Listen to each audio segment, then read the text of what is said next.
ओम तव कथामृतं तप्तजीवनं कविभिरीडितं कल्मषापहं श्रवणमंगलं श्रीमदाततं भुवि गृह्णन्ति ये भूरिदा जनाः।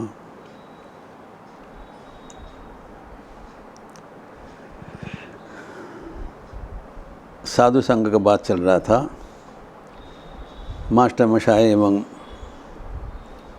डॉक्टर महेंद्रलाल सरकार के बीच कथोपकथन हो रहा है कि ठाकुर के कितने तीक्ष्ण पर्यवेक्षण क्षमता है, कीन ऑब्जर्वेशन पावर। उन्होंने देखा म्यूज़ियम में कि लकड़ी पत्थर के साथ रहती हुई पत्थर बन गया। वैसे ही कहा साधु का साथ रहने से आदमी साधु बन जाता है। साधु संघ के बाद हम लोग कल विस्तृत चर्चा किया, लेकिन एक बात याद रखना चाहिए कि जैसे साधु का साथ रहना ज़रूरी है, साधु का जो साक्षात संस्पर्श रहने से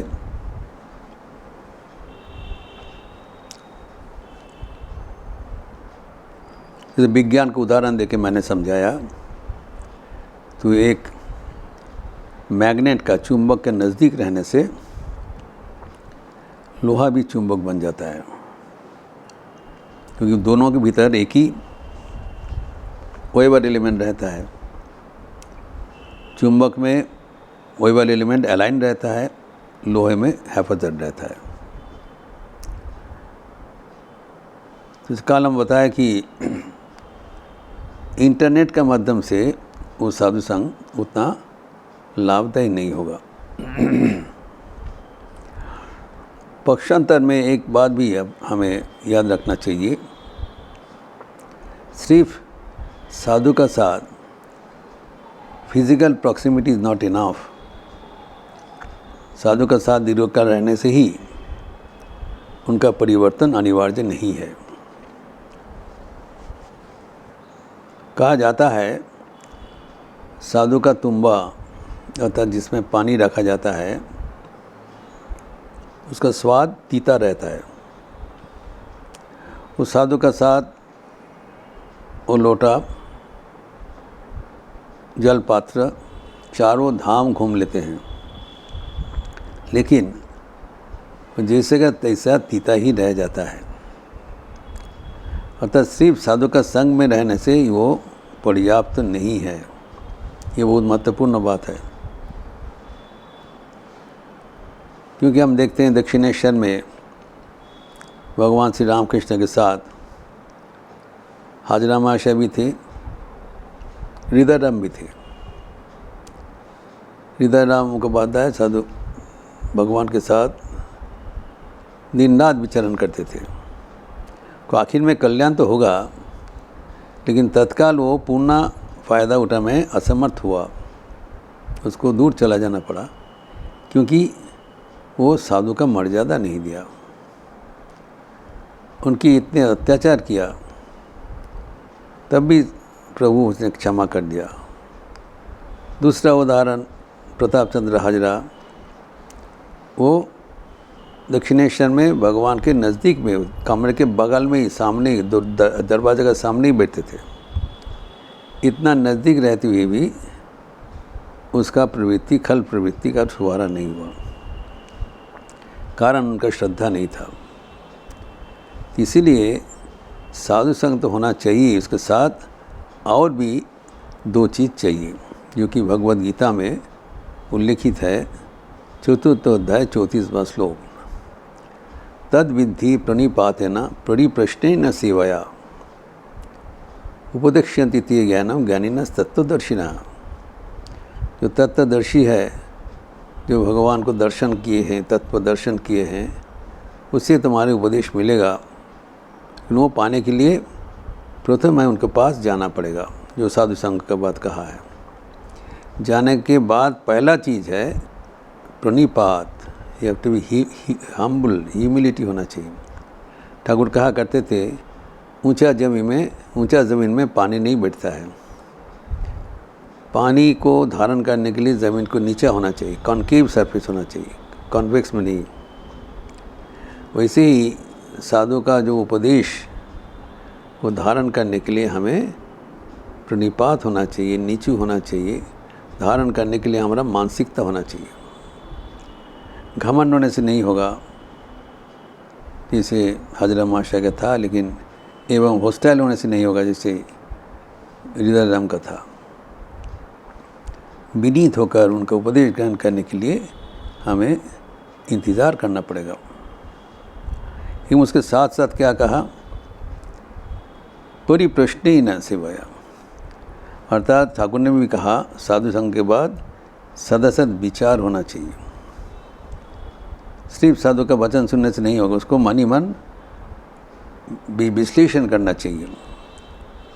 जब विश्लेषण होगा, परिप्रश्न होगा, तब उसका समाधान निकलेगा। एवं आखिर में कहा गया है सेवया। साधु सेवा मतलब साधु का पैर दबाना नहीं। साधु सेवा मतलब साधु का जो उपदेश है वो जीवन में उतारने के लिए प्रयास। We have to implement that in our life. जो साधु को जो वचन दिया है वो जीवन में उतारना पड़ेगा, जीवन में अपनाना पड़ेगा, तभी ना साधु संग सार्थक होगा। फिर सुनने से क्या होगा? सुनने से कोई फ़ायदा नहीं। सुनने से उसको जीवन में प्रतिपालन करना चाहिए, साधु का जीवन अनुसरण करना चाहिए। साधु संघ का एक महाफल है, साधु का जीवन हम देखने के लिए अवसर मिलता है। ठाकुर कहा करते थे साधु को दिने देख भी रातें देख भी।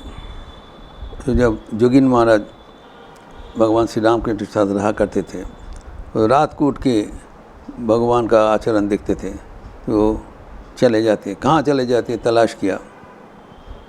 उन्हें गलत समझा, जो शायद उनको पत्नी के पास चले जा रहे हैं रात को। जब देखा नहीं वो गलत हुआ है, वो बहुत शर्म में पड़ गया। देखा सामने ठाकुर खड़े हैं, ठाकुर ने उनको लेकिन कोसा नहीं। उन्होंने कहा तुमने सही किया, साधु को दिन में देखना चाहिए, दिन में देखना चाहिए, रात में देखना चाहिए, तभी तुम्हारा विश्वास होगा। अर्थात साधु का आचरण देखते हुए वो जीवन में अपनाने का अनुशीलन होना चाहिए।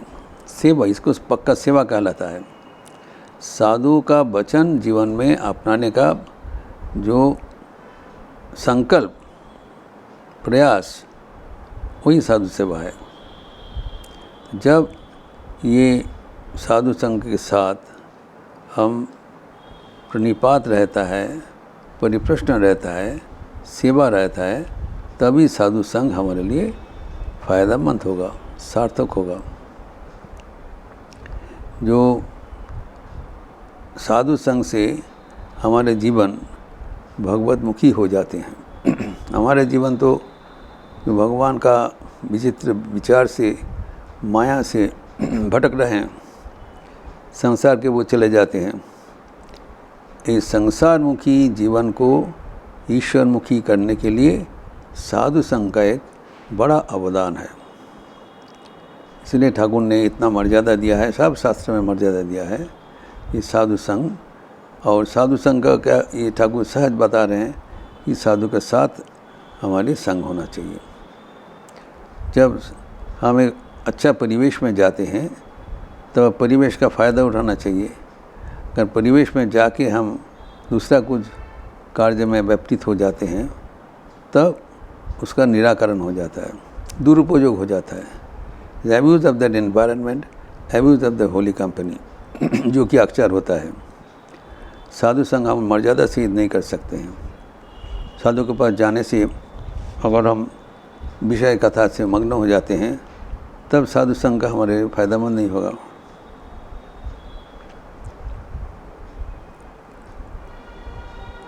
जब साधु के पास जाते हैं हमारे, वो सचेतनता होना चाहिए, जागरूकता होना चाहिए, क्योंकि ये हमारे लिए एक दुर्लभ अवसर है।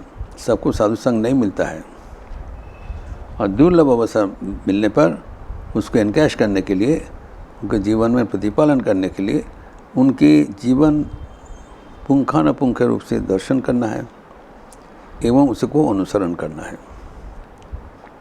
वो भगवान के साथ कैसे विचरण कर रहे हैं, उसका आचरण, उसका वाचन भंगी, उसका विचार वो अपनाते हुए वो हमारे जीवन में अत्यंत एक विशाल शिक्षा का कारण बनता है।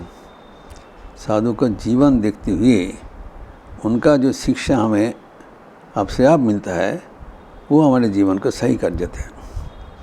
उदाहरण हम देखते हैं कि भगवान श्री रामकृष्ण के साथ एक ओर से हाजरा मशाई और डिदरम भी थे, दूसरे ओर से लाटू महाराज भी थे।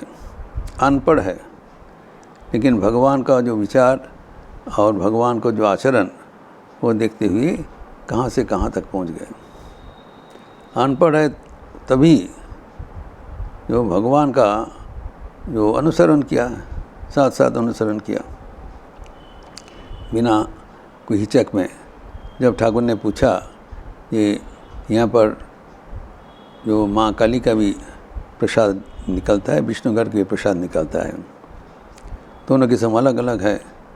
एक तो तुम कौन सा प्रसाद लोगे? माँ काली का बहुत ये रिच बनता है।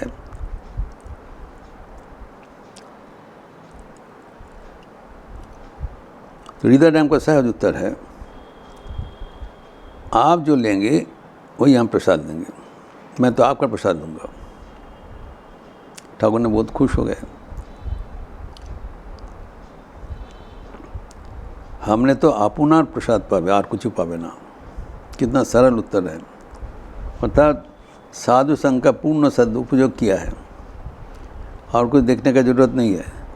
जो ठाकुर का जैसे आचरण है, उनका जैसे खाने का रुचि है, उसी अनुसार हम हमारा रुचि बनाएंगे और दूसरा कुछ करने का ज़रूरत नहीं है। जीवन धारण करने का बस ठाकुर जो कहा करते थे, आमी छाछ करे गेलम तोरा एखने ढेले तुले ने। तो जो साधु का जो मोल रहता है, उस मोल में हमारा अपना जीवन अगर डाल दें तो उस अनुसार हमारा जीवन बन जाएगा। बहुत सहज है लेकिन वो डालना पड़ेगा। हमारे जीवन को साधु संघ का जो ढांचा है, वो ढांचा में डालकर उसी अनुसार बनाने के लिए प्रयास करना चाहिए। ये इम्पोर्टेंट है। तो भगवान श्री रामकृष्ण का अगर हम साथ में रहें और उनका नज़दीक कोई रहे, कोई भी संत को साथ में रहे, उनका जीवन जो अनुशीलन करते हुए उसी अनुसार हमारे जीवन को बनाने के लिए प्रयास होना चाहिए। तभी हमारा ये साधु संग सार्थक होगा। नहीं तो किसी श्री साधु के साथ दीर्घकाल रहने से हम जैसे वैसे भी रह जाएंगे। उदाहरण दिया है। इस प्रसंग और भी आगे बढ़ाते हुए हम लोग अगले दिन चर्चा करेंगे। ओम शांति शांति शांति। हरि ओम तत्सत। श्री रामकृष्णार्पणमस्तु। भगवान श्री रामकृष्ण के साथ भक्तगणों का ये अपूर्व जो चर्चा है, कथोपकथन है, ये हमारे जीवन में अत्यंत भगवत प्राप्ति के लिए फ़ायदेमंद है। अगर ये जो वचनामृत है हम ध्यान से इसको पठन करें, अनुशीलन करें एवं ये जो चिंतन है जीवन में अपनाने का प्रयास करें, इससे हमारे जीवन में जो भगवत आनंद का जो रेश वो मिल जाएगा। इस प्रसंग और भी हम अगले दिन विस्तार करेंगे। आप लोग अच्छा रहिए, स्वस्थ रहिए, आनंद में रहिए। नमस्कार।